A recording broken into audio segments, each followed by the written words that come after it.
A day in my life as a teacher napot sa China. Yate juga dahil hindi oy. Go. Sa kakahanap namin ng mga cow, nalipad kami dito sa my farm. Ewan ko kung anong ginagawa namin dito.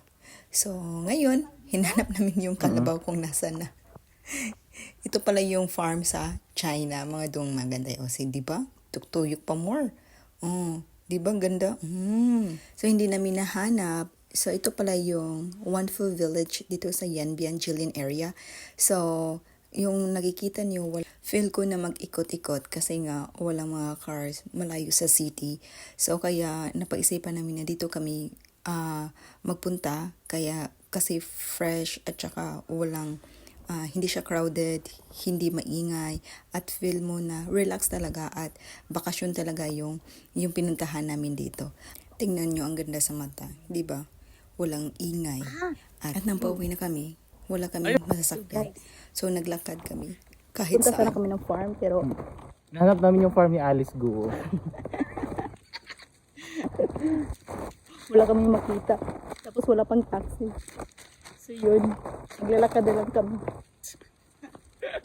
Sayang yung boat namin. Kiniwi ko pa to. Ay, char. Magdala siya ng kiwi ba? Oh my God. Tagak-tak. Yung ano ko, yung ano ba yun? Yung nipple tape ko, lumaglag na.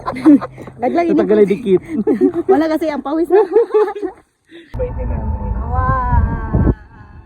Hitchhike. Kala mo more. Walang pang taxi. Diba? So, nag-hitchhike. Buti lang kasya. Abot na lang pagbayad. Hitchhike. Wow, ganda ng ano. And then, nag-stop over kami sa play area nila. Here you are. Wow, di ba? Ang ganda. Para siyang Disneyland, but small Disneyland. Ayoko na sumakay ng Vikings. Alright. So, yung entrance light is 79 renminbi. So, times 8 niyan sa peso. Then, hindi naman exciting yung mga rides nila. So, nagpunta na lang kami sa forest, sa nature. At doon nagmuni-muni at nag-video at feel the nature. Di ba ang ganda dito kapag winter. And see you guys sa ulitin!